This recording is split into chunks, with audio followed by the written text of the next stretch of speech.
Hello, everyone, and welcome to the 15th episode of the iDebate server.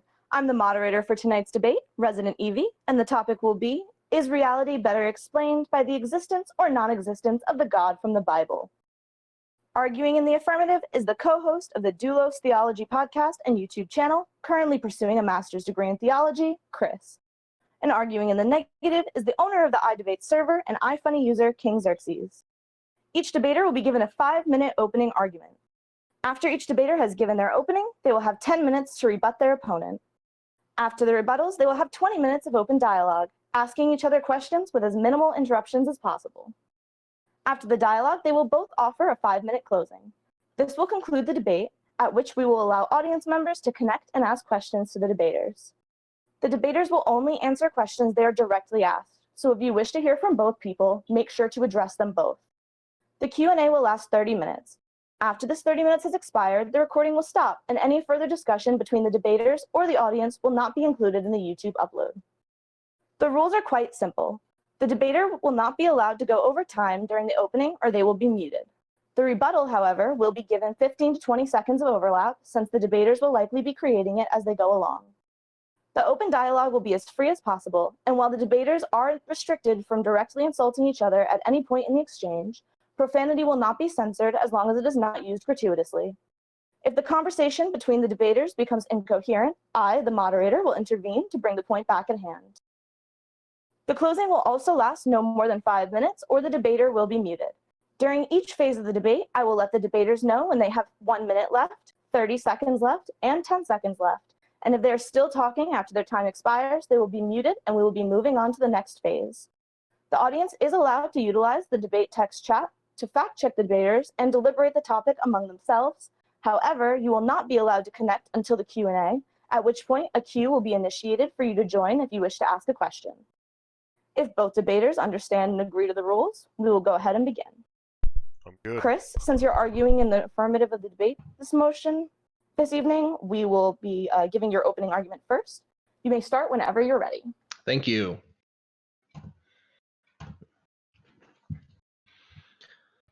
All right, I want to thank all of you for gathering here this evening to discuss this important question. In this opening statement, I will be providing my worldview along with my basic argument, and then in my first rebuttal, I'll be providing my main justification for this argument. I want to thank you for being here, even if you're only here to watch a simple theist get owned by facts and logic. My hope is that this will be an enlightening conversation for everyone involved. We are meant to discuss whether the existence or non-existence of God better explains the reality in which we find ourselves. Now, it is important in any debate for the opposing parties to define their terms, and so I must state from the outset that, in my case for the existence of God, I am not committing myself to some general theism, whatever that may be. Instead, I am wholly committed to the God of the Bible, described in the Old and New Testaments of Scripture as he is understood by the Reformed theological tradition of Christianity. My God is omnipotent, omniscient, self-sufficient, eternal, Trinitarian, sovereign, and transcendent, among other things. His Son, Jesus Christ, who is the second person of the Trinity, and who shares all of these attributes, descended to earth, being born as a man. Though he was innocent of all sin, he died a guilty man's death, bearing the sin of his people and securing for them an eternal redemption. He rose from the dead, and 3 days later, and now sits eternally enthroned at the right hand of God the Father. Jesus created this world and omnipotently directs and upholds this world by the decretive word of his power. He knows all things with certainty. All of the above has been revealed to us by God through his word in the Old and New Testaments of the Bible. The implications of this worldview, philosophical and otherwise, are legion, but I will mention just a few. I must first say a word about epistemology, that branch of philosophy that deals with knowledge, truth, and how we know it. The scriptures say that in Christ are hidden all the treasures of knowledge and wisdom in Colossians 2:3. What does this mean? If something is true, it is because God ordained it. If ever our knowledge corresponds to reality, we have learned something that God already knows. God created this world and he continually upholds it. He gave this world its logic by imposing his own orderly thoughts onto it, and the laws which govern its physical aspects are a result of his constant governance. When we think correctly, we are thinking God's thoughts. Because we depend on logic and natural laws to think, and because we depend on God's governance to maintain these natural laws in a fixed state and thus ensure the repeatability of our reasoning, there can be no neutral ground when it comes to epistemology. The intellectual world in which every human thinks and operates is entirely God's domain. It is God's air that we breathe, even if we only take it in for the purpose of denying his existence. I am called upon in this debate to demonstrate that God's existence better explains our reality than his non-existence. My worldview does not answer this question in any uncertain or probabilistic terms. Rather, I offer you absolute epistemological certainty of the existence of the God of Scripture. You will find that, if this God did not exist as the Bible describes him, it would be completely impossible not only to explain our reality, but to investigate it and even establish its existence in any meaningful sense. You might say to me that this is a rather one-sided way to open a debate, but my God is a very one-sided God. Because all intellectual ground is his by right of creatorship, only by presupposing the Christian worldview are we able to account for the necessary preconditions of intelligibility. That is to say, only by making the God of Scripture our most fundamental epistemological starting point are we able to consistently apply and account for logic, reasoning, morality, and even knowledge itself. I will say again, only by making the God of Scripture our most fundamental epistemological starting point are we able to consistently apply and account for logic, reasoning, morality, and even knowledge itself. In saying this, I am making a transcendental argument for the existence of God. I am saying that because this world displays intelligibility, God must exist. Now, intelligibility is our ability to possess any method of knowledge about reality. As such, it cannot be rationally denied, since the statement, intelligibility is false, is itself intelligible and makes a claim to knowledge.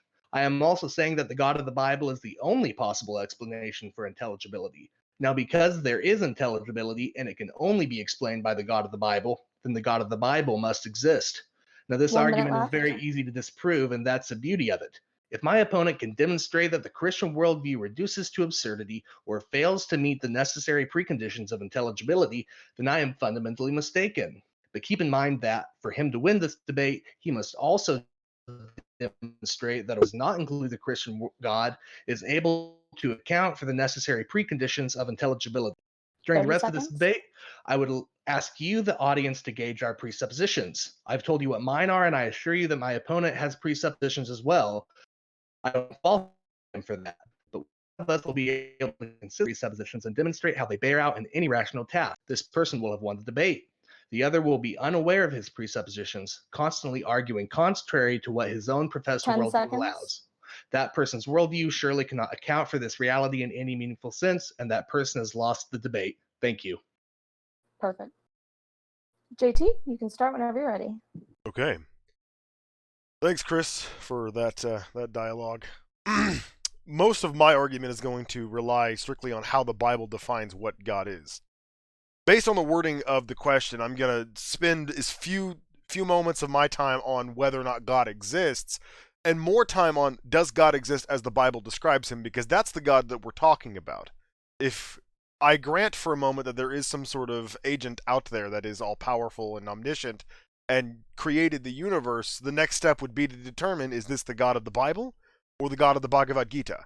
Or perhaps one of the numerous unconceptualized and non-written gods that people worship throughout all of history. So, how do I go about determining which of these gods is the one that actually exists and explains the existence of the universe? Well, the first way I would do that is to go and see what God supposedly did in the Bible. What is attributed to him? What are events that I could test to determine if they actually happened? And then perhaps they can only be explained by the all-powerful God of that particular scripture.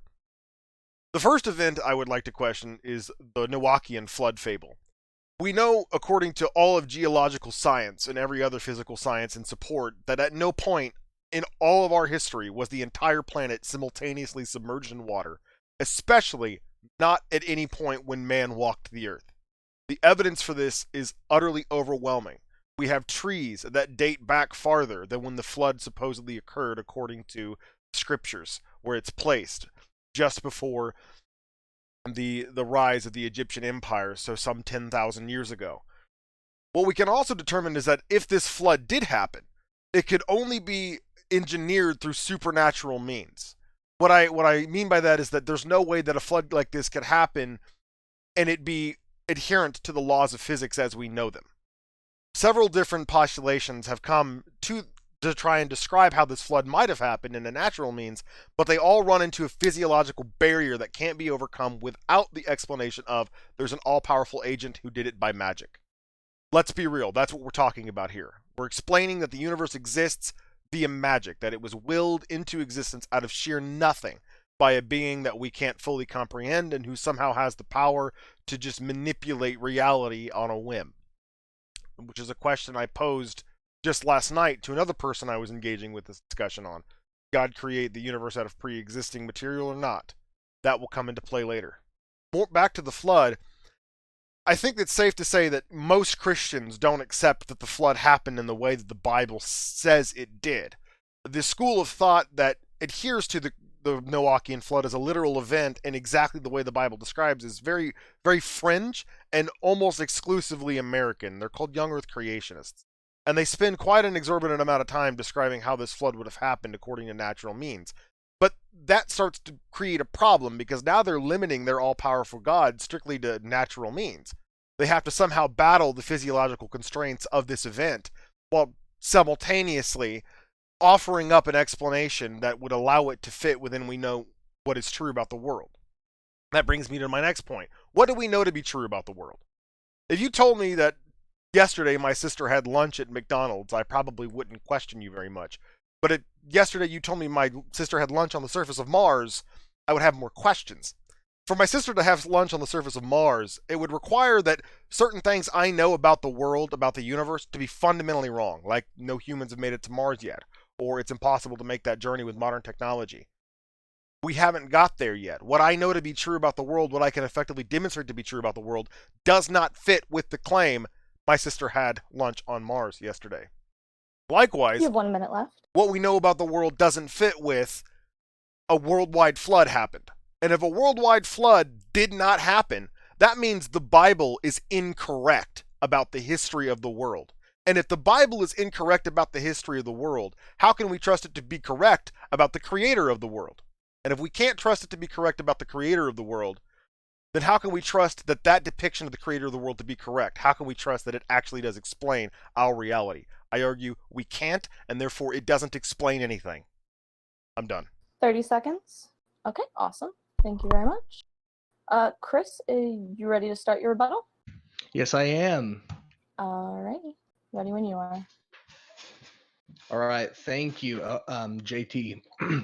Typically, in formal debates, the debaters will lay out their positions and opening arguments in their opening statements. Then the entirety of the rebuttals are used in order to refute and counter arguments used by their opponents. But as I mentioned before, time constraints forced me to leave out some of what I would normally include in an opening statement. You'll recall that before I made the sweeping claim that only by presupposing the Christian worldview are we able to consistently apply and account for logic, reasoning, morality, and even knowledge itself. This statement is bold and deserves justification. In order to do this, it is necessary that we examine some important problems in the area of epistemology. The first problem that I will be addressing is in regards to the laws of logic. This is especially important, and I'm opening with it, because both myself and my opponent will be explicitly appealing to these laws in tonight's debate, or at least I assume so. But the question arises, how does one account for the laws of logic? And this is certainly pertinent to our debate. Not only are the laws of logic part of our reality, they are instrumental in the investigation of it. Now, I will not dispute that we can observe that the laws of logic have a repeatedly demonstrable success-generating feature about them. If we look closely enough, we can see how they are successfully utilized every day. But in a debate about the explanation for reality, we need to be able to explain this phenomenon if our argument is to be applicable in any way. To put it crassly, why do the laws of logic work? I propose that there's no good answer to this question within any non-Christian worldview. The most common answer that I get from my non-believing conversation partners is that the laws of logic work because they reflect the inherent properties of matter. But that only pushes things back a step. How do you explain uniform, constant, inherent properties of matter when any naturalistic explanation, by definition, limits itself to the matter and energy that it is trying to describe?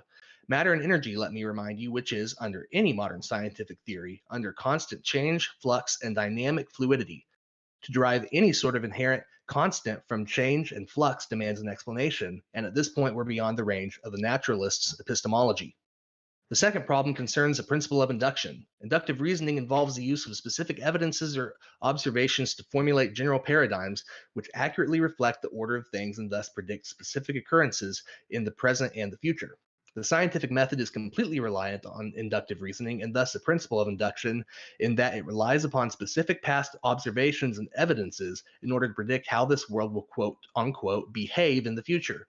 The principle of induction, and thus all of the substantial amount of knowledge which a human race has accumulated through inductive reasoning in the scientific method, presupposes that specific evidences can be expanded to general principles.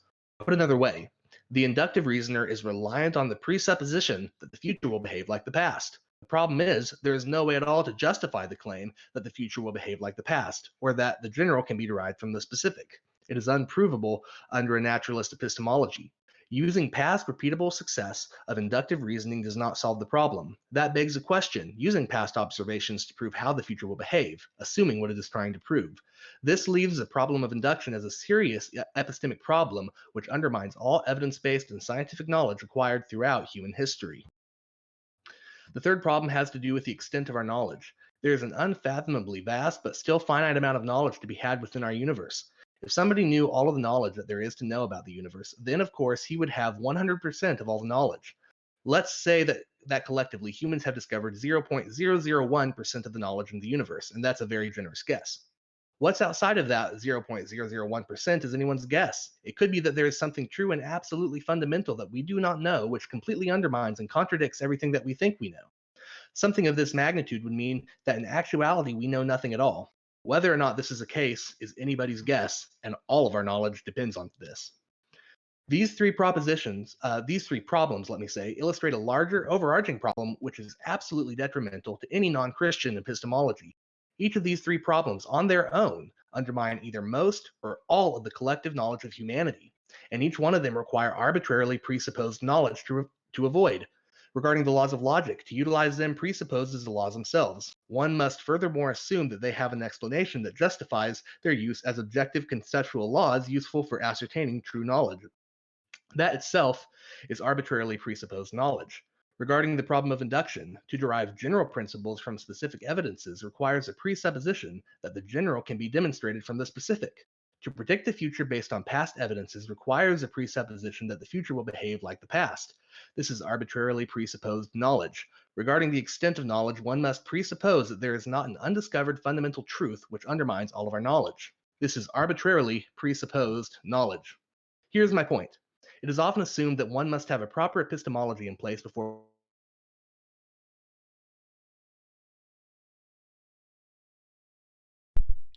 Did we lose Chris?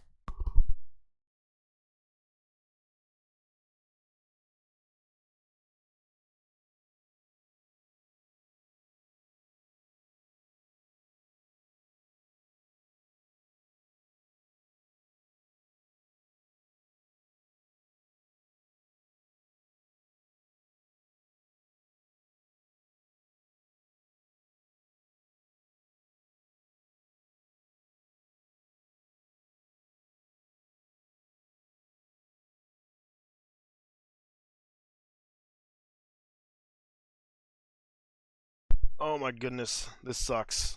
I don't know what just happened.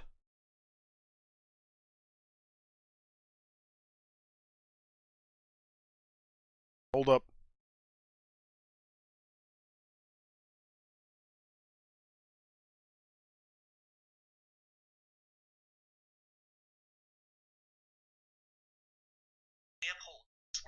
Hey, Chris, stop. Hey, Chris, stop. Chris, stop. Chris.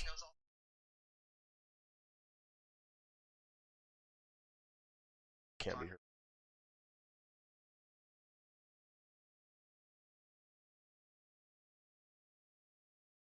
functions because they are necessary for the task that God has given to humanity. It can account for objective morality because it reflects the eternal revealed will of God pertaining to how his creations ought to behave. You might be wondering what makes my presupposition of the Christian God non-arbitrary when I'm saying that every presuppositions are arbitrary. Not every presupposition is arbitrary. If that were the case, I would be committing the special pleading fallacy. But it is arbitrary to presuppose something in the face of criticism post hoc when it cannot be organically derived from your own worldview. Every other possible epistemological starting point is arbitrary for this reason. They cannot be organically derived from the worldview within which they are posited. Since my opponent is an atheist, I will use naturalistic atheism as an example. In the face of the problem of justifying the laws of logic, the naturalist must either presuppose logic itself or static properties of dynamic entities. Neither of these things can be derived from naturalism itself. Likewise, in the face of the problem of induction, the naturalist must presuppose the uniformity of nature, but once again, this cannot be derived from any form of naturalistic worldview, etc., etc. If they cannot be derived from the worldview in which they are being posited, naturalism in this case, where is the non-believer getting these principles? Every worldview other than the Christian worldview, even utter skepticism, is impossible to consistently maintain. Furthermore, because they can't account for knowledge, reason, logic, etc., within their own worldview, they unconsciously borrow from the Christian worldview in order to make their knowledge claims. That's where those principles are coming from, my worldview. In order to make knowledge claims, can knowledge the universe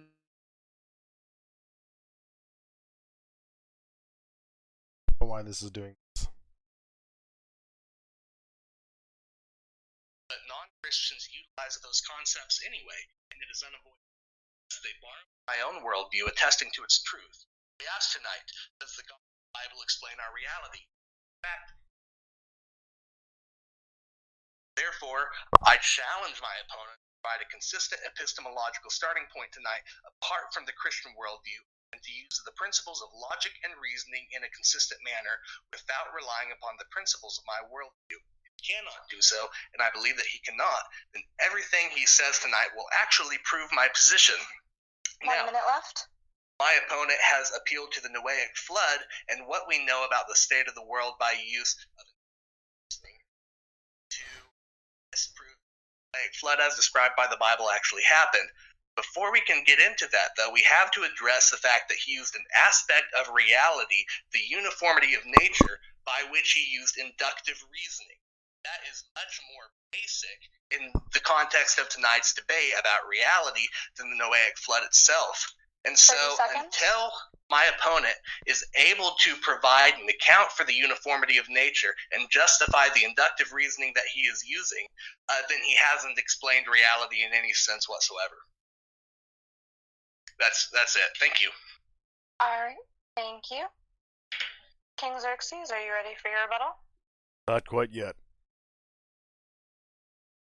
Having technological difficulties here. For whatever reason, in the middle of Chris's rebuttal, his volume crashed on my end, and I had to go to my phone, and so I'm holding my phone up to my headset right now so it records into the OBS software. I'm trying to reset I heard the full thing, but I think it was just him.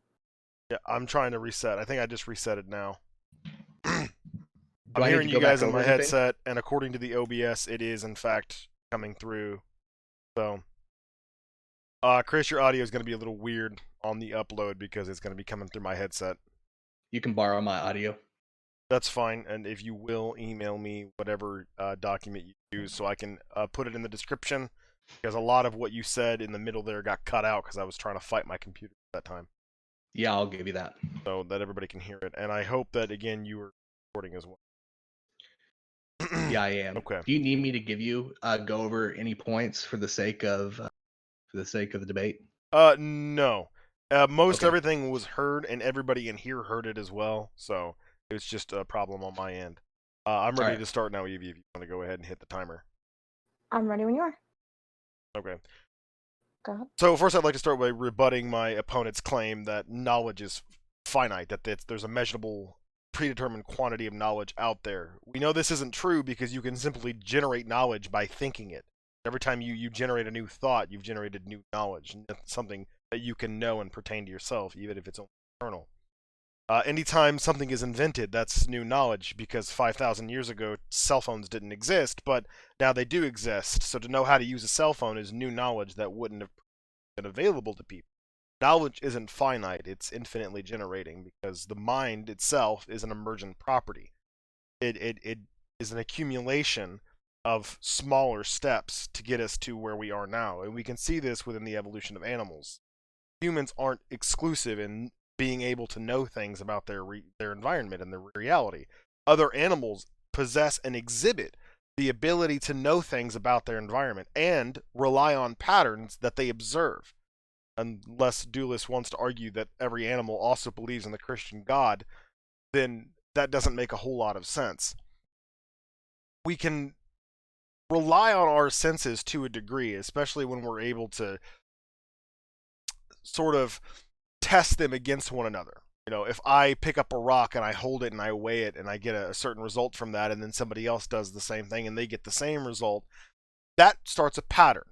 And patterns are reliable until they're not anymore. But we don't need to worry about that because that's immediately self-correcting. There is really no problem with induction and observing the past and making predictions about what the future will be or how the world is going to work, because these are all emergent properties and they happen fairly naturally. As a matter of fact, I don't think I've ever seen a plant grow out of the ground that didn't follow the same exact pattern as every other plant that's ever grown out of the ground.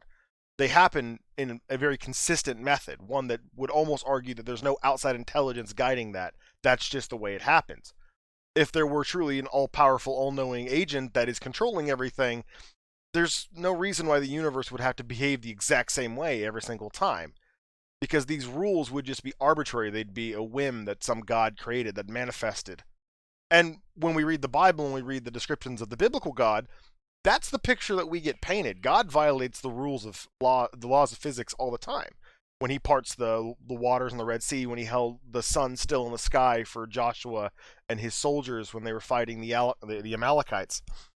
He does this very regularly, where the laws and rules of physics as we know them, what reality appears to be as we know it, doesn't work. It doesn't function that way. He's like an engineer playing a Sims game. The rules are whatever he makes it in the moment, and there's no reason why anything has to be this way or that way. But what we know about reality to be true now is that the universe does have to be this way or that way. We adhere to what Doulos was referring to earlier as the laws of logic, and he argues that they are something that are manifest from the nature of God.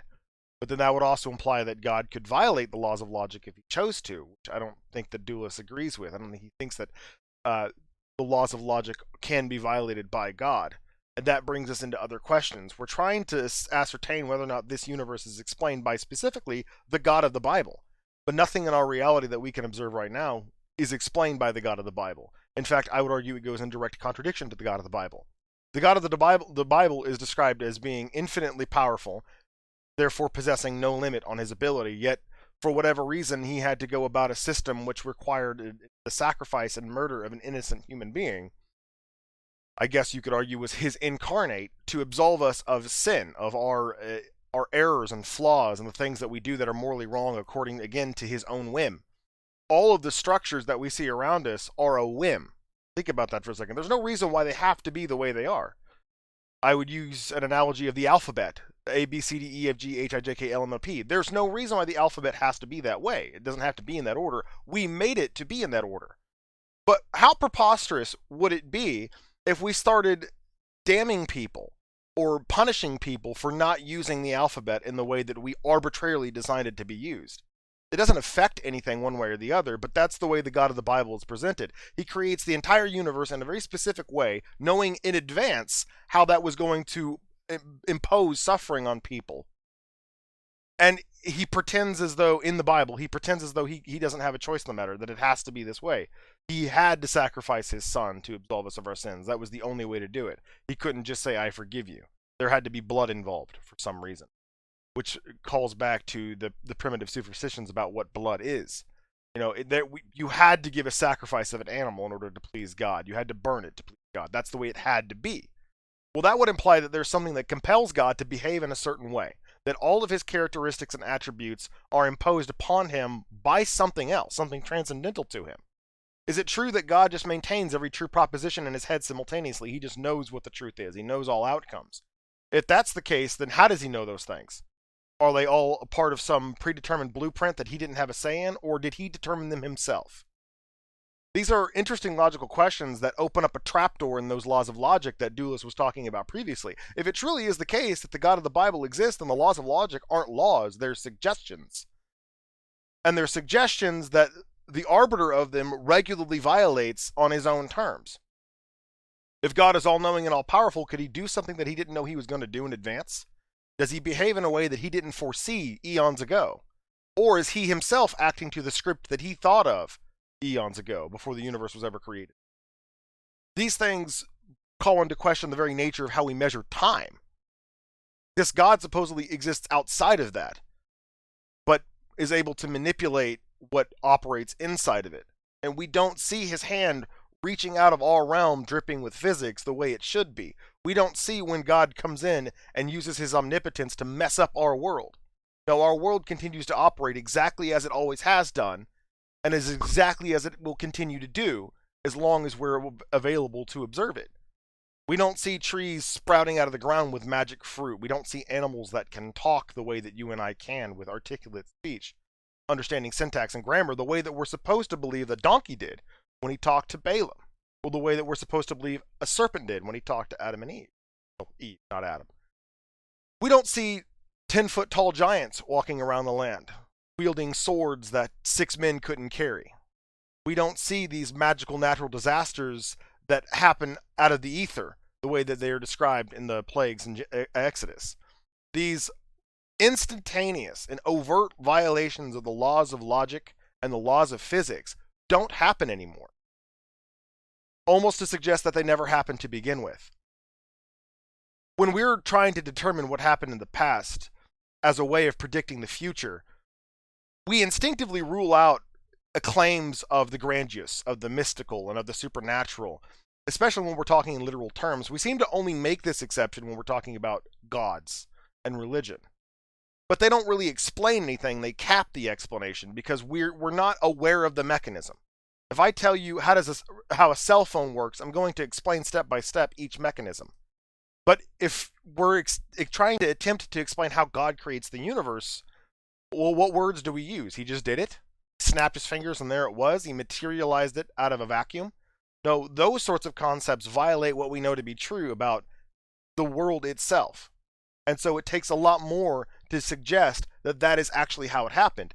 But if it is how it happened, why isn't it continuing to happen like that? Why aren't planets just popping out of the ether the way that they supposedly did at the beginning of time? Why is it the case that everything that we read in the stories of the Bible aren't still happening? That these magical elements, these mystical elements that would be possible if it were true that an all-powerful God exists and just wanted to do it that way, why aren't they still happening? Did God change his mind? Is he capable of changing his mind? What are the implications of a change in his mind? This is not a mechanism of explanation. Whenever someone asks as a child, where did the presents under the tree come from? You say Santa Claus. And then they might ask, well, how did Santa Claus do it? Well, he flies around the world in a magic sleigh, carried by magic reindeer. And as a child, 1 minute. You don't sit there and question that. Because you don't know enough about the world to understand why that doesn't work, why that explanation isn't coherent. And as you get older, you tend to figure it out. You might look up the chimney and wonder how a man who supposedly weighs hundreds of pounds were able to fit down it. And that's what my perspective is. God is a man who weighs hundreds of pounds attempting to fit down a chimney. We have a universe that obeys a very specific set of laws, and a God who's supposedly not bound by them. Those two things are not congruent. 30 seconds. I'm done. All right, thank you. And we're going to start the open discussion. Your extra time results in like 21 minutes instead of 20. So you guys can start now. All right. Do you agree that the laws of Oh my god, I don't know why that just happened again, but for whatever reason, his audio cut out. Yeah, it cut out for me too. Oh, okay, I'm sorry. I was I'll just repeat losing my the mind. question. Can No you hear me problem. now? I stopped the clock and go I'm ahead. ready to start when you guys want. Okay. You can hear me now? Go ahead. Yeah, Yes. go ahead. All right. Do you agree that the laws of logic are reality? The laws of logic are part of reality? Yeah. Yes. Did you not utilize the laws of logic in your battle? Did his audio just cut out for everybody else too? A little bit, yeah. Yes, I did. I'm going to stop the clock. Do you want to leave and rejoin and see if that works? Yeah, I can do that. Okay, thank you.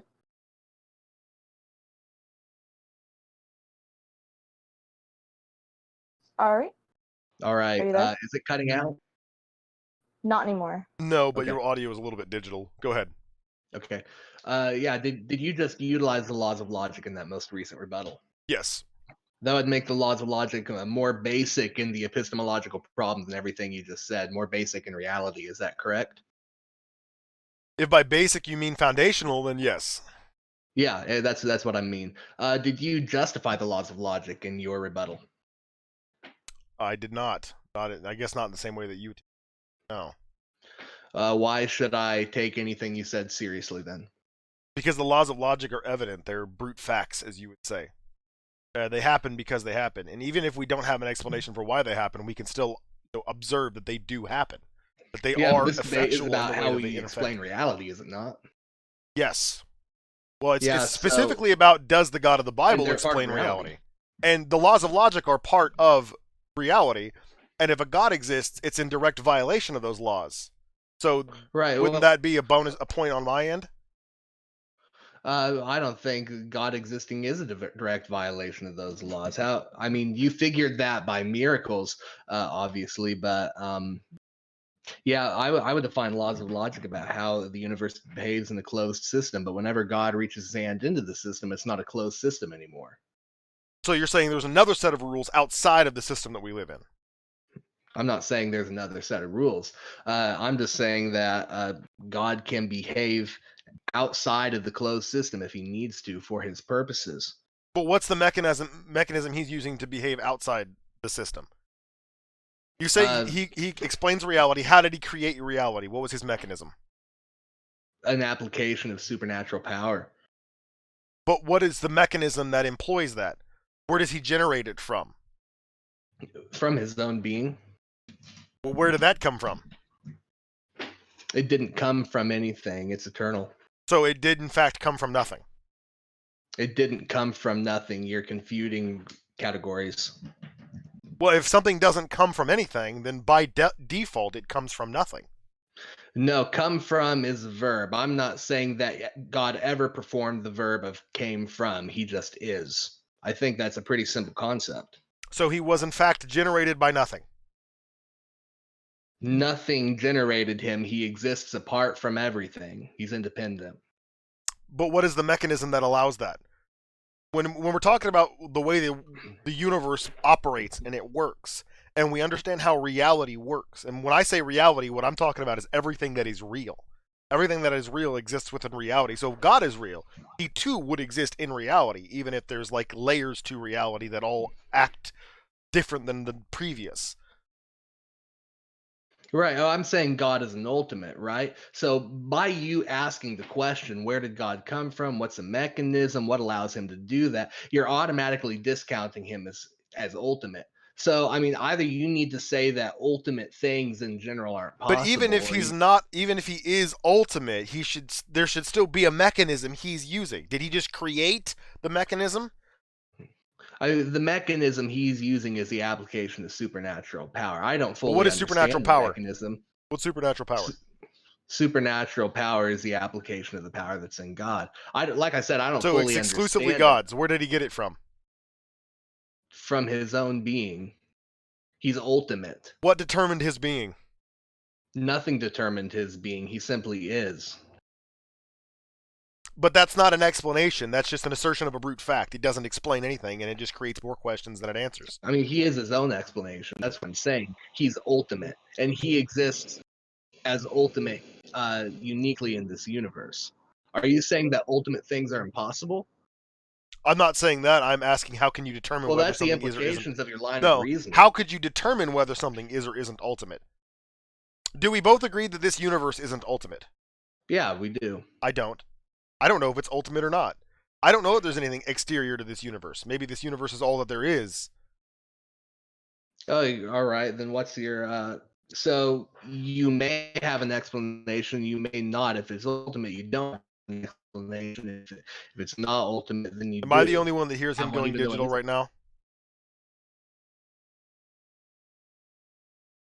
I stopped the clock. He was fine for me, but talk again, Chris. Testing 1, 2, Okay, 3, yeah, I got testing, him. I got testing. him. Go ahead. Okay, ready? Go ahead. All right. Had you heard what I said? Not really, no. So, I mean, the debate question, as I understand it, is does the existence or the non-existence of the God of the Bible better explain reality, correct? Yeah, and my position would have to be argued from the basis that if the God of the Bible exists, what we see in the observable universe doesn't make sense. All right. So what we see in the observable universe doesn't make sense. I'm saying that that reasoning depends on the laws of logic and the laws of induction, which are more basic than the reasoning that you're using. So until you can explain those things, you haven't demonstrated a basis for being able to use those. If we discuss those things, I'm not saying I don't have answers to those things, but if we Is experience not a sufficient basis?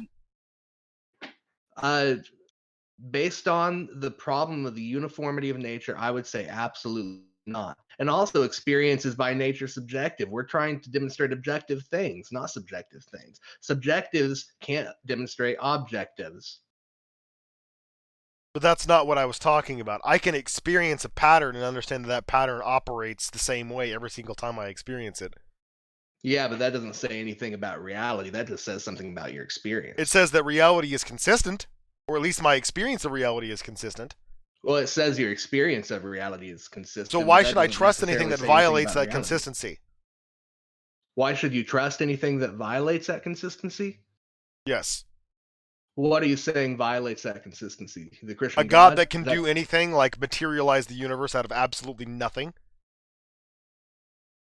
Why should you trust a God who can materialize the universe out of absolutely nothing? Yes, because that process would directly violate every single thing we've ever been able to demonstrate to be true about the reality.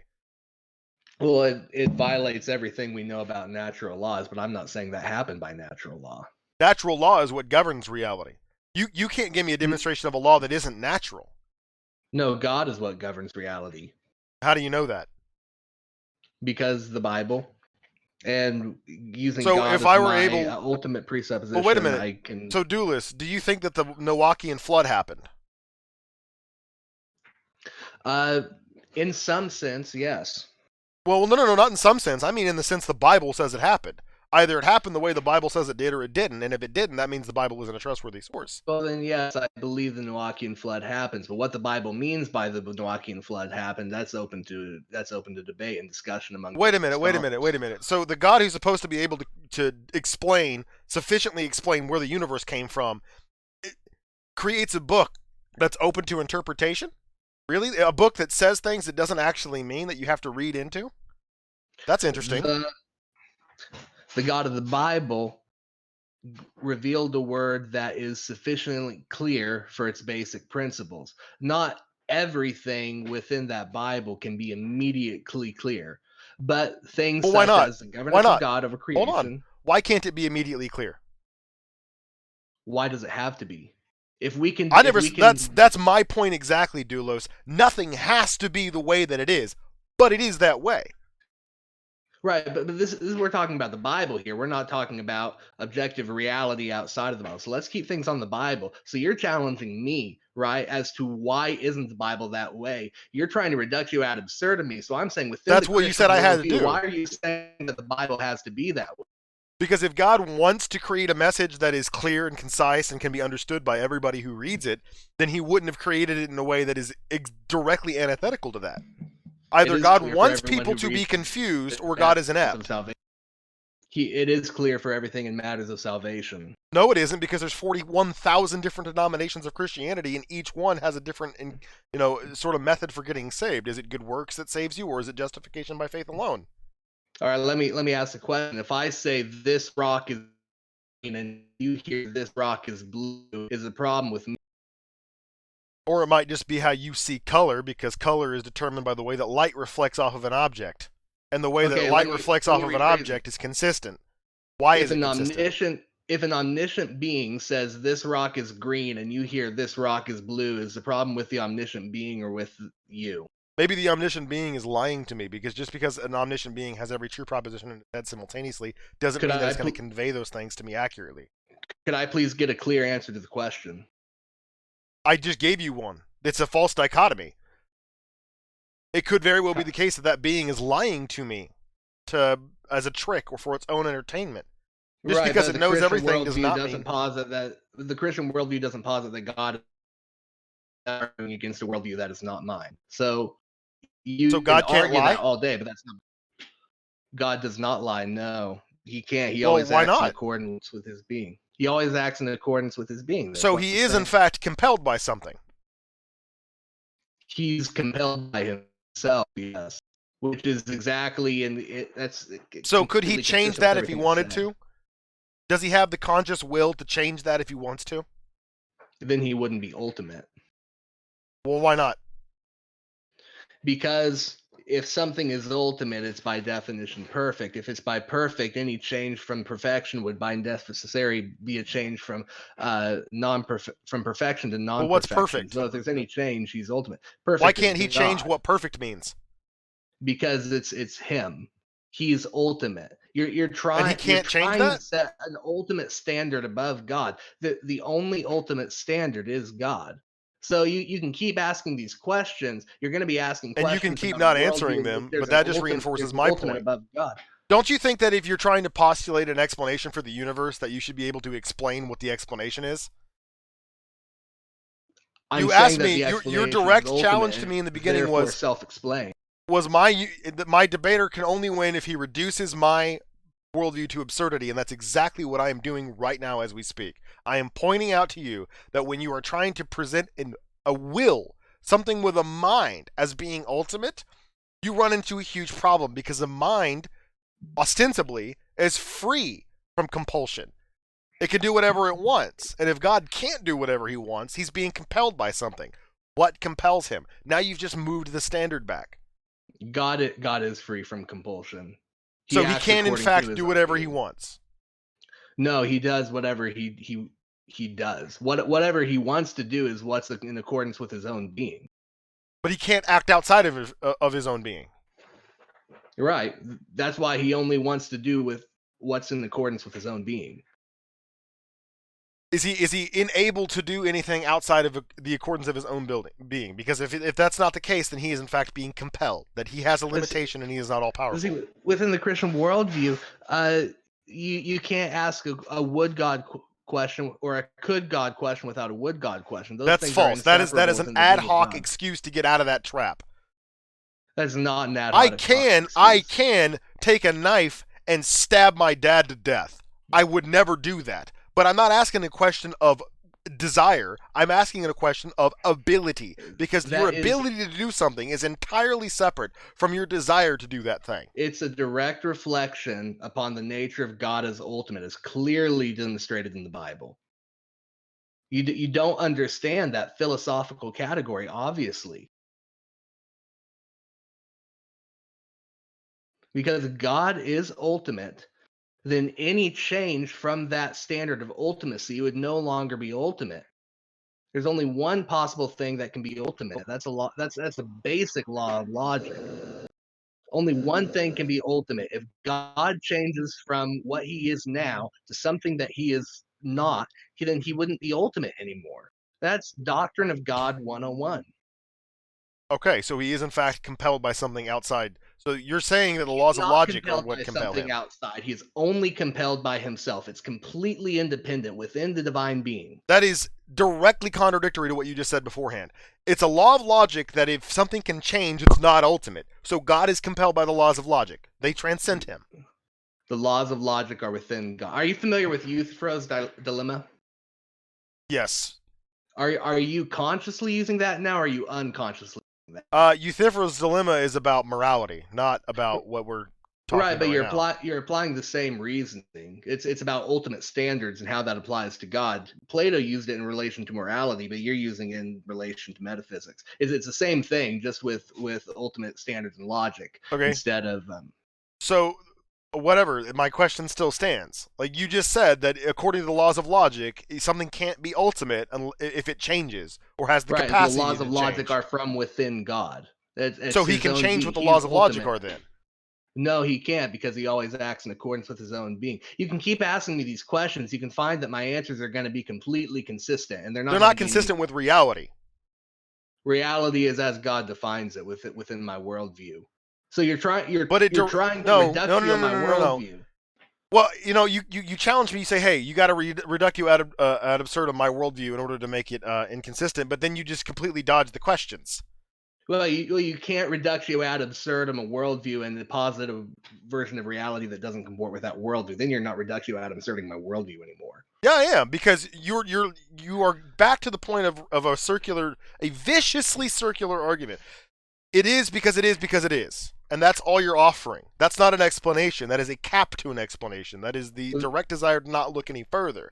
You're presenting an argument that you don't want to keep going. That's the nature of ultimate things. So, I mean, the implications of your reasoning is that it's impossible for anything to be ultimate. I have never said anything about being ultimate. I have never said anything about that. Well, that's the implications, because I'm giving. It's not an implication. I'm asking questions.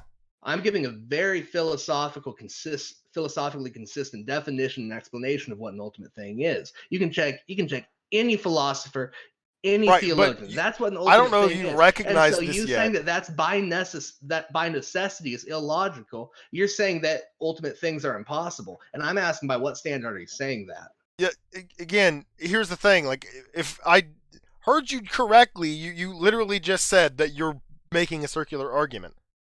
I did not say I'm making a circular argument. I'm saying that ultimate things, by necessity, by their very nature, can only be explained by themselves. If you're saying that's a fallacy, then by definition, you're saying that ultimate things are impossible. And if you're saying there's no way you can demonstrate that. I'm saying there's no way that you can demonstrate that, and the attributes that you put on your God directly contradict that. Define demonstrate. Produce evidence that it's true or comports with reality. Evidence. Data or facts that are positively indicative of and exclusively concordant with one available explanation over any other. Are you a logical positivist? If I knew what that meant, maybe. Do you agree that something can only be meaningful if it requires a empirically verifiable explanation? Repeat that. I'm stupid. You're going to have to be slow with me, okay? Something can only be meaningful. A proposition can only be meaningful if it can be verified with empirical means. That's the reasoning you're using. What do you mean by meaningful? You mean true? True, meaningful, has any correlation whatsoever to reality. Okay, I can say that this particular food tastes good, but that's subjective in my own mind. That's not something that can actually be verified, but it's still meaningful, because if I tell people this food tastes good, they might be inclined to give me some. Right, you're not answering my question. Do you agree with... Because your question is horribly worded, and it sounds like a trap. It's not a trap. I'm stating a very common philosophical position that a lot of atheists have, and I'm simply explaining it as it would be displayed in a philosophical dictionary. I can actually get my dictionary of philosophy right now and read you the definition and ask if I don't think that things are meaningful just because they can be demonstrated empirically. Okay, then you're not a logical positive. I was just asking. That is the implications of what you were using. If the only way that I can demonstrate that God is ultimate is by giving you some kind of empirical rationale for, I mean, that's what logical positivism is, even if you're saying that you don't hold to that. Right, but you're trying to say that God is an explanation for an empirical reality without providing any empirical means. But let me go extrapolate off that for a little bit, because I wanted to get into this, but we hadn't steered the conversation there until now. We can observe that things that aren't physical, like ideas or abstract concepts, are generated entirely by things that are physical, i.e. the human brain. But we have absolutely no demonstration of the anterior to that, meaning that something non-physical could generate something that is physical. Okay. That's assuming the principle of induction, and it's also a black swan fallacy. I'm not saying that it's absolutely the case that only physical things can generate things that are non-physical or physical. Then on what basis are you saying the idea that God did non-physical? I'm saying that our reality possesses this particular characteristic. So if your explanation of our reality is in direct violation of the pattern that we've observed, and that we don't have any evidence could actually be broken, then you're not explaining anything. You're just asserting something. All right, well, once again, I'm providing an explanation. You haven't given me any means by saying this doesn't actually explain it. Yes, yes, I did. That's the first thing I did. It doesn't offer any mechanism of explanation.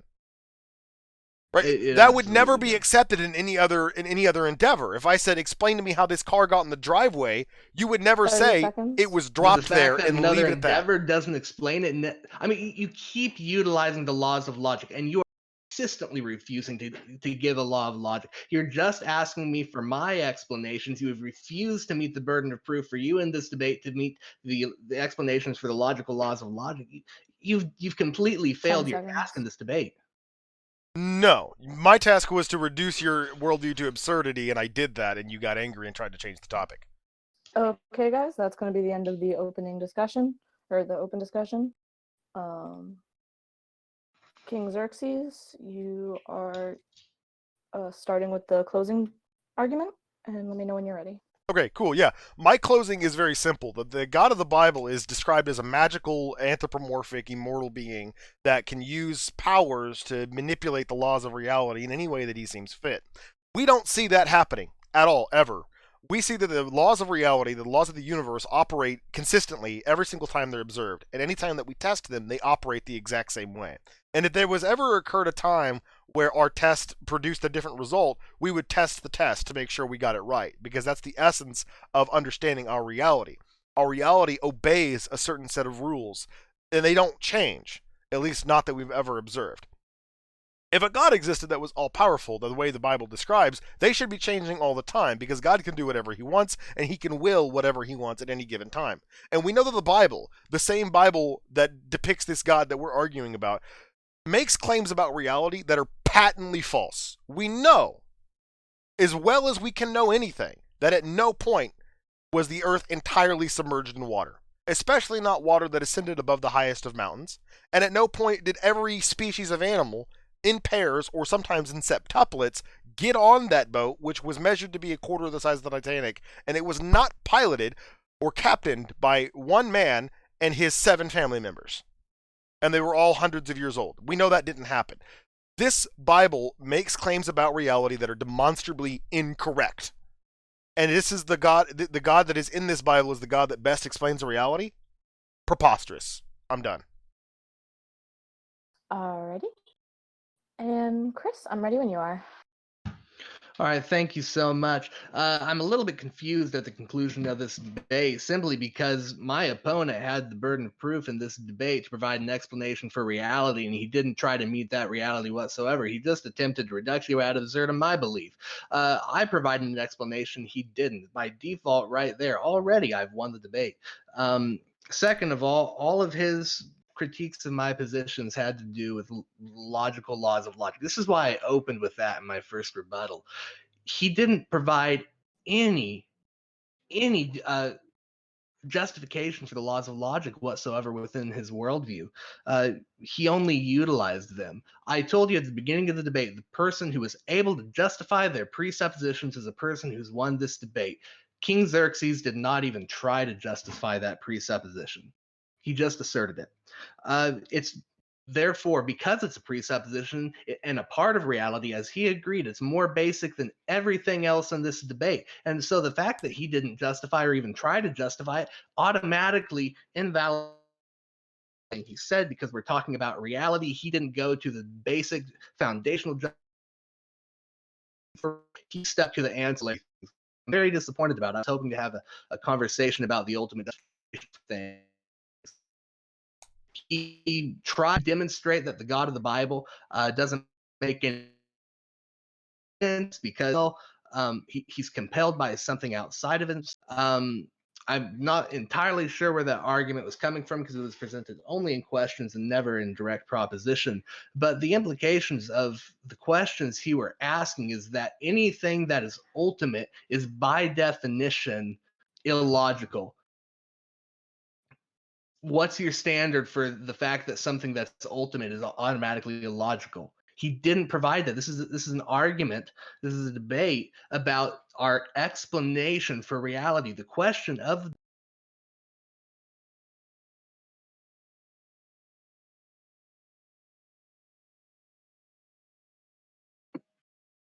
Hello. Can you hear me? things. Hold on, sick. Don't So do it yet. Chris, go Wait, back to no. All right. Finish your ending, and then Sick can ask his question. Yeah, was I going over? No. It's just that when I started the queue, it automatically muted everybody. Oh, okay. He simply assumed things and then provided applied his assumptions to my worldview. Once again, I'll say it again. I provided explanations. He did not. I don't think that he was able to successfully reduce you out of zero to my beliefs. That'll fall to you guys to decide. And so I think I've clearly won this debate. Thank you. All right. Thank you for your closing. We're going to start up the questions. And the first person up is Sick Semper. I have to unmute you really quick. And you're good to start your question, Sick. Hey, I'm sorry. I was thinking about my question and I've decided to revoke it, and I would like to leave the queue. I'm sorry. Not a problem. The next person up is going to be Religion is Bullshit.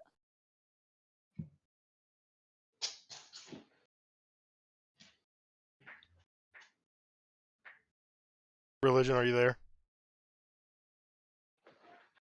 All right, we'll go ahead You're and not have him. currently server muted. Yeah, he'll rejoin in a second. Go to the Black Doctor. Alrighty, Black Doctor, you're up. Hi. Let's see. This question is going to be for KingXerxes. Go ahead.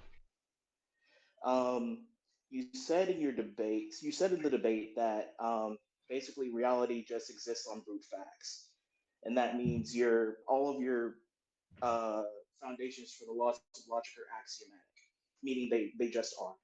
If that's the case, then by what standard are you actually critiquing Doulos or Chris for having his be found in the nature of God? And since he's eternal, you could make the argument that he's axiomatic. Because I can empirically observe and test and function with the laws of logic, and I can do none of those things with God.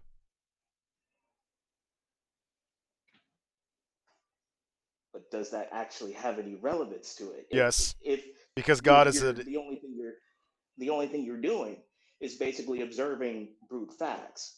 Yeah. You can also technically observe God through actual revelation, what he decides to reveal to us. No, because that's violating Occam's razor. Everything outside of the laws of logic, if you postulate some sort of explanation or justification for the laws of logic, you're violating Occam's razor. You're just providing an assumption, and there's no need to do that, especially when it's not effective. Well, that assumes that the belief in God is an assumption. It is. Simply saying it is doesn't actually mean it is. Well, if you could demonstrate that a God exists, then it wouldn't be an assumption. I would say that people have. And the actual problem is that, sinful people who want to suppress the truth of God in unrighteousness, as Romans 1 says. So okay, Romans 1 was written about 1,000 years after the Bhagavad Gita was written, which postulates an entirely different God. Your point? My point is that gods have been presented to us throughout all of history, and you have no problem discarding 2,999 gods, but we're supposed to take your God at face value based on a book that we can demonstrate is not concordant with what we know about reality. In the exact same way that we can disprove 999,000 pieces of counterfeit money, but actually having one actual dollar that actually is, real money. Yeah, but that requires that you can test the dollar. And we can. What test can you devise to determine that a God exists? By the evidence that he has given us, by both natural revelation and special revelation. Your dollar analogy doesn't really work because dollars have empirical tests. They have empirical characteristics that you can empirically determine. As well as natural and spiritual revelation. Well, the other 40,000 denominations of your own religion would serve as a testament against that. First of all, let's actually get rid of that 41,000 denominations. From an actual empirical study, there are very few biblical denominations. Biblical denominations, what does that mean? Those who actually believe that the Bible is the Word of God, that Jesus actually lived, died, and rose again, that he is actually God. Yes, I agree that there are fewer denominations who take the Bible 100% literally. Then that completely disproves your 41,000. No, it doesn't. Because a Christian is defined as somebody who believes that Jesus Christ is the incarnate of God died on the cross and rose again after 3 days, and is the ultimate sacrifice for sin and Can the I step redemption in through here? grace. That's a Christian. I'm talking about Sorry, what was Christian that last denominations, statement? not Bible Can I denominations. can I step in here? Go ahead, Chris. Yes, please. That study, and I'd like you to look at it, look at that study, provide a source for that study. That study, by the latest numbers, the way they counted denominations, I would say had a terrible methodology. They included in their denomination count independent churches, which by definition are not denominations. For example, the church that I went to before moving, as I recently did, is independent. John MacArthur's church is independent, but they are almost an exact clone of John MacArthur's church. And so that study would have equated.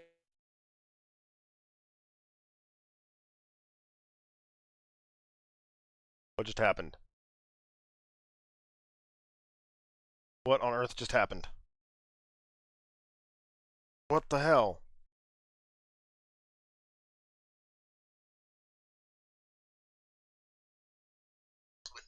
Those churches could have different opinions on that view. I'm sorry. It's a completely faulty study, and it really bothers me when people quote.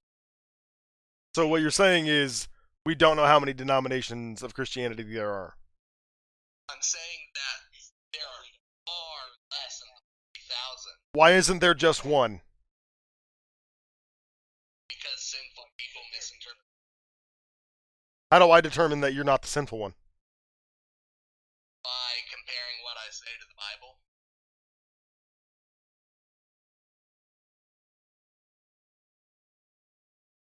Another shit.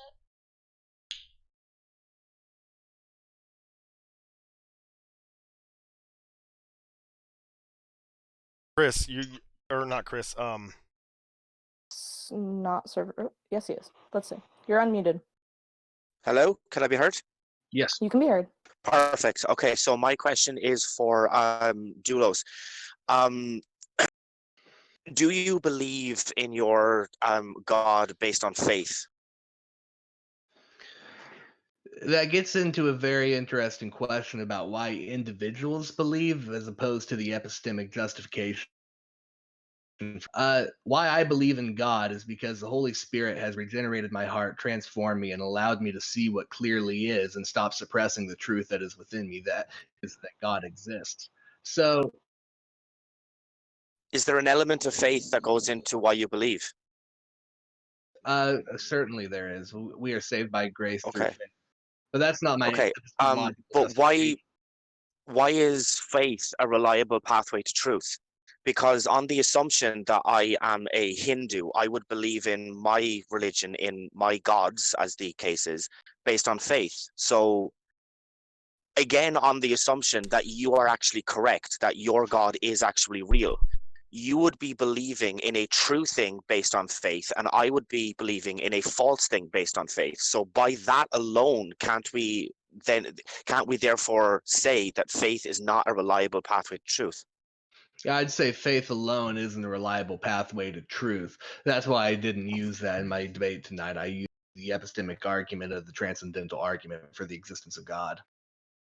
Okay, but why not use, like, why not present hard factual evidence then, rather than a faith-based conclusion?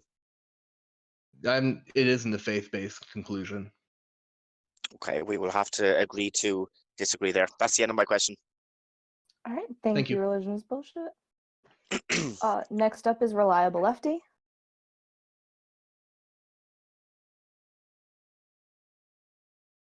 Hello. Can you hear me? Yeah. Yes, we can. All right, cool. My question is for Chris. My question is, how do you justify the conclusion on an individual level that any given revelation is not a hallucination without the usage of the Bible? Because it's an internally consistent system that bears out in every given task. So, I'm saying that it is possible for revelation to be something that is hallucinogenic in nature. I'm not categorically denying that. In fact, I think many revelations were hallucinations in nature, such as the Sibylline oracles. I mean, they literally there's hallucinogens that they ingested in order to have their prophetic episodes. So I'm not denying that. What we need to do, though, like I said, is look at this and take these epistemological starting points, these ultimate presuppositions, and ask, do these things epistemologically bear out, or do they not? So, I would say that because the God of the Bible, as an epistemological starting point, consistently bears out in all of its specifics, then there's no basis whatsoever for saying that it's hallucinogenic in nature. Okay, so just to clarify, you're saying that because your position is internally consistent, it's okay that there's no way to distinguish between like a schizophrenic break and a real revelation? I'm not saying that. I'm saying because my worldview completely bears out in all specifics in explaining the preconditions of intelligibility, we can have absolute epistemological certainty that it was not a hallucination. All right, cool. That's it. All right. Thank you. Thank you, Lefty. A good question. Next up is going to be Sic Semper Tyrannis. This question is directed at Xerxes. Do you believe that you operate from a basis free from presupposition? No. Okay, that is all I had to ask. I'm sorry, I muted myself. I have a question for Chris later on. So You can ask it now. that's why. No, because I'm working on it mentally, how to articulate it. Okay. All right. Thank you, Sic. And next up is Religion is Bullshit.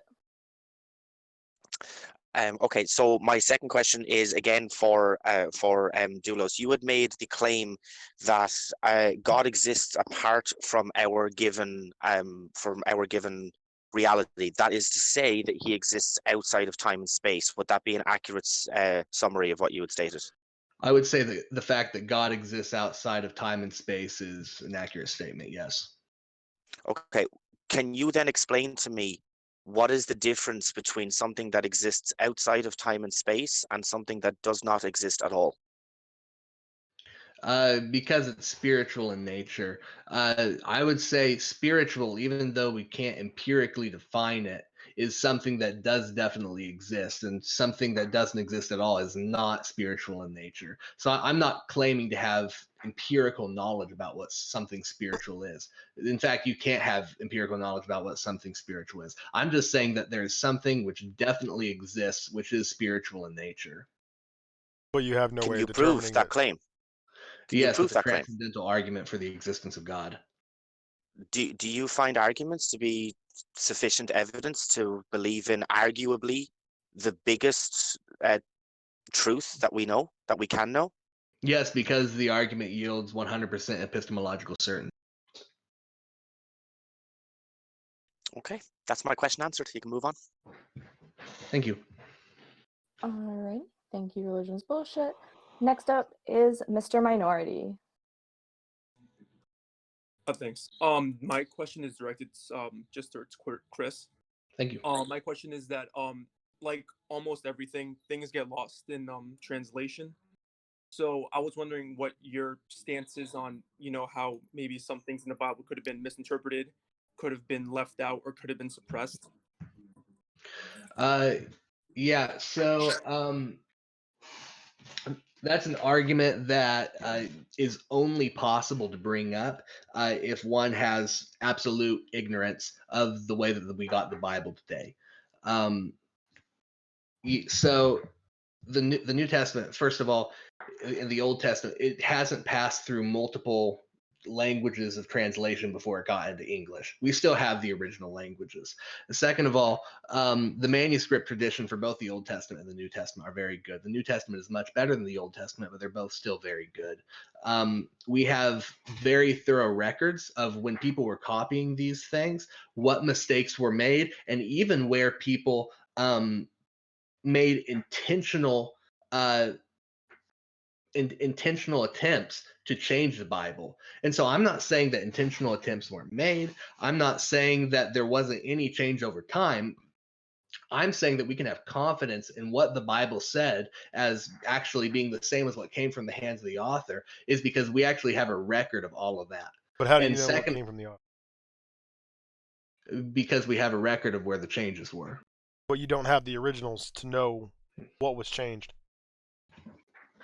Yeah, so I mean, unless you're positing that the originals of the Bible were completely different, I mean, are you suggesting that as a possibility that the originals were dramatically different?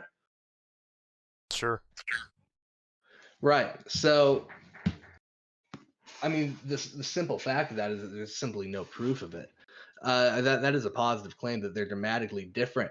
The canons of textual criticism, if that were true, would absolutely demand that there would be some sort of evidence presented. The fact is, with the New Testament, with historical evidence, we know what the original copying situation was, and the copying situation was that untrained scribes who were Christians were copying the Bible in unprofessional scriptoriums. And second of all, they were doing this all over the world. So copies of the original were made, and they were sent out everywhere in the world. So if there was any early corruption in broad strokes of what the Bible would say, there would have to be, in the 1st century AD, a worldwide conspiracy to change what the Bible said. It's what's called the uncontrolled transmission of the text. And because there's an uncontrolled transmission of the text, everybody was doing it everywhere simply at their own whims. We can have very good confidence that there wasn't any broad change, because if there was any broad change that was consistent enough to come to the Bible as we have it now, then there would definitely be manuscript evidence of it. And Mark the chapter manuscript 16, evidence, verses 9 through 20. yes, and because we have manuscript evidence of that, we can count it out. So why is it still in there in the vast majority? In the vast majority of English translations, there's a note that says it was. No, only in only in modern scholar translations. KJV doesn't have it. In KJV That's doesn't not have it. NIV that's doesn't not have the it. vast NLT doesn't majority. have it. All right, Minority, was your question answered? Yeah, it's answered. All right, we're going to move on to the next question for the sake of time. We've got about 15 minutes left, and Six Semper Tyrannis, you're up again. Okay, hello. This question is directed at Chris. How do you believe that the Noachic floods transpired? I actually don't have clarity on that.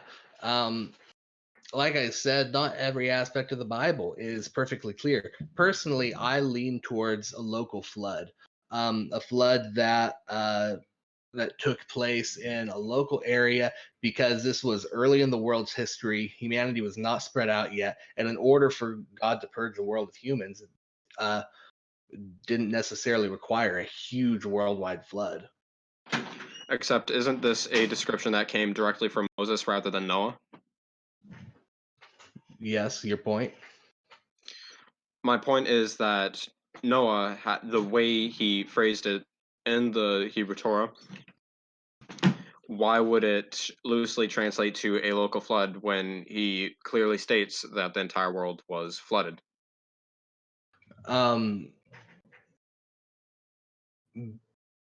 Because world doesn't necessarily have to have the meaning of the whole entire geographical span of world. It can mean individual people within the world. It can mean a lot of Yeah, but he different didn't things. actually You have use to make that a word. you have to make a lexical argument for it. I mean, you have to make a lexical argument from the Old Testament that the word world has to be interpreted in that way. And I'm not saying that a worldwide flood is impossible. That's just what I lean towards. But, at base, I'm saying that you cannot even justify the laws of logic and the laws of inductive reasoning without presupposing the God of the Bible. And so to utilize the laws of logic and to utilize the laws of inductive reasoning against the God of the Bible, because they can only be justified by the God of the Bible, is actually self-contradictory and reduces to absurdity in the end. And so I don't know necessarily what the nature of the Noahic flood was with absolute certainty, but either way, it doesn't bother me. Okay. Can I ask a follow-up question? Yeah. Do you believe that the testimony of Moses to be literal, as in it actually happened word for word as it's described in the Torah? Well, as it's described in the Torah, assumes a certain interpretation of it. I believe that everything that happened in the Torah happened according to the sense that Moses intended it. And Moses also refers to himself in the Torah of physical things that have transpired, and in fact, he traces his lineage all the way up to Adam, within like I forget explicitly where, my bad, but he does do that. So why would he trace his lineage if it's something that didn't literally happen? Because the tracing of lineages has a lot of uses in the ancient world. And so, my thing with Genesis, and this is what I say all the time, is that Genesis does not tell us the age of the earth. And this is actually something that Xerxes has talked about with me before, unless he's flipped on this. You know, contextual data that we have from the ancient Near East around Genesis. You have Babylonian kings who, in their genealogies, people were living for 20,000 years. And so the numbers that were used in genealogies in ancient Near Eastern literature were understood at that time to not be taken literally, and instead talk about the greatness of people. And so those numbers falling over time is a literary tool by which the increasing sin and the decreasing greatness of people is shown.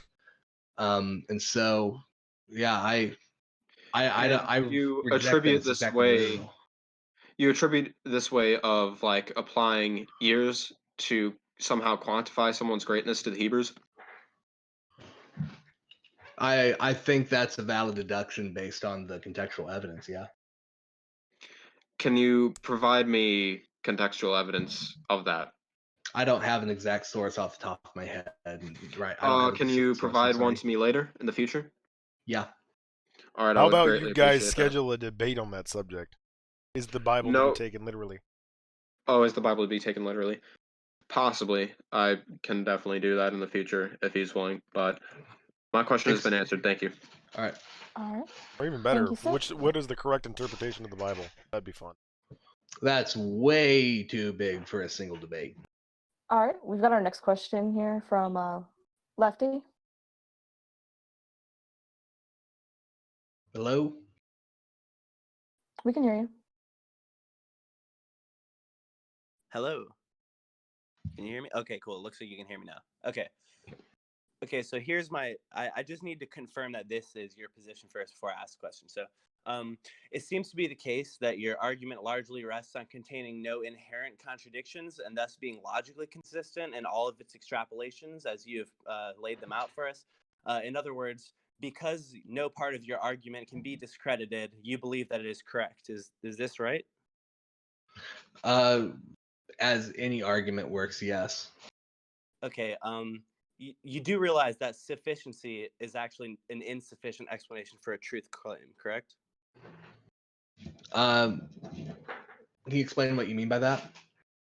I mean, just because something is sufficient as an explanation, even if it does have no contradictions at all within it, you can lay out a perfectly concrete case that has nothing wrong with it at all, and it can still not be proven to be true unless you prove it to be true, right?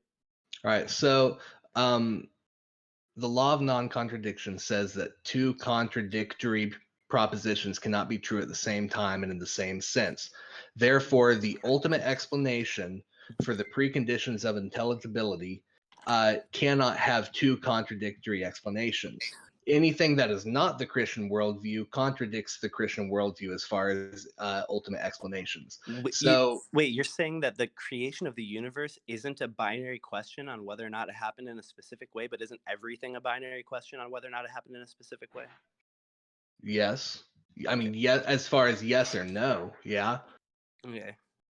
Well, But then, there can only be one ultimate explanation. And if the Christian worldview explains the preconditions of intelligibility in all of its particulars, then by definition there can be no other explanation. wait, If the Christian worldview, that well, doesn't make let any me finish. sense. Let me finish. Okay. If the Christian worldview is not the ultimate explanation of the preconditions of intelligibility, then it will fail at some point. And I'm saying that it does not fail at any point. Do you realize that you're making a baseless assertion that just because your argument doesn't fail at any point that it is true? That doesn't follow. That All right, absolutely follows. My question's been An answered. argument that doesn't fail at any point is valid and sound. That is okay. Sure. All right. Okay, and it looks like our last question is going to be by Rib.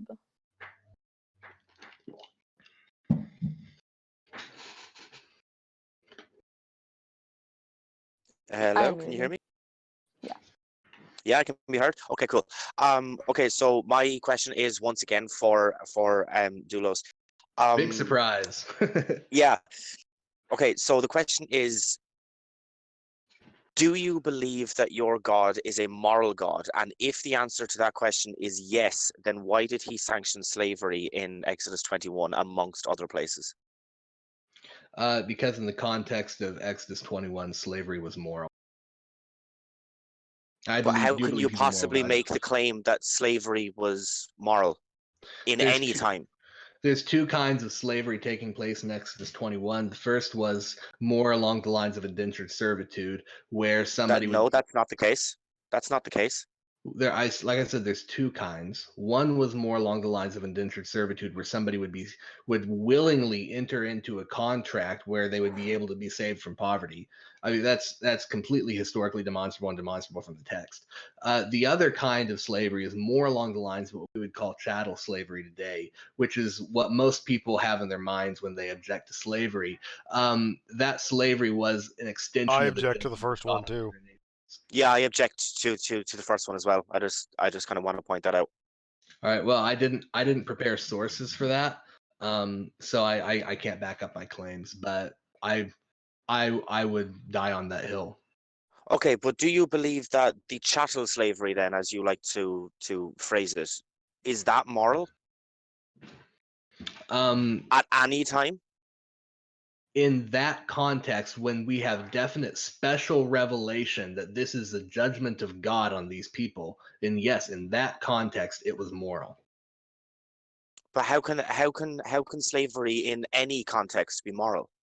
If it's the how can judgment it possibly of God. be how can it possibly be a moral thing to own a person as property? Because those people that are you under can the wrath beat and as long judgment as of they God. don't die in 2 days. How can that possibly be moral? So I mean, if you're willing to take the standpoint that God, by right of creatorship within the Christian worldview, does not have the right to judge his creation, then it's not moral. But that's not something that can be demonstrated within the Christian worldview. So within the Christian worldview, it is moral because God is judging those people. Are you Well, it's saying not really that a judgment. It's more of an order on what you can and cannot do. Well, the people who the Israelites were told to go to war with were the surrounding nations who God was judging for their unrighteousness and sin. God didn't allow the Israelite people to just go to war willy-nilly. They had to do it as at the command of God as for a judgment for sin for the people around them, and that was a context in which it could take slaves. Yeah, was he also judging the women and children that they could not kill and keep for themselves? Yes, he was judging them. Okay, I think that your God is completely and totally immoral, but however. That's the end of my last question. Okay, thank you. I'd like to add on to something. Go ahead, we've got 2.5 minutes left. Okay. Yeah, you're referring to, I think, Deuteronomy chapter 20 through 18, where God declares that the Israelites are going to siege of cities, render they slaves, and if they don't, then they're killed and else become. But Leviticus 25, 44 through 46 doesn't describe conquest. It describes a market where Israelites could go out and buy slaves that have been enslaved through other means, not through the conquest or decretive will of God. from the nations that God has revealed judgment. Right, but these people are being enslaved based on the same method that the blacks were being enslaved 200 years ago. They were getting captured and forced into an institution they didn't consent to. And God is perpetuating that by allowing it. Except the Bible explicitly condemns man stealing. No, it only does that for Israelites, and we went over that verse. Yeah, I looked again. It explicitly condemns it in the New Testament. There is a So this difference. is- Where? Sorry. Am I still unmuted? I am. Yeah. Sorry. Yeah. I'll need to look that up. There is 1 It's minute in left. it's in one of the letters of Paul. If we take that time, we can't finish. But it is in the New Testament. I'll provide that link afterwards. And so that's part of the eternal moral law of God. So man stealing at any time was immoral. God only permits this in the context of conquest of nations under judgment.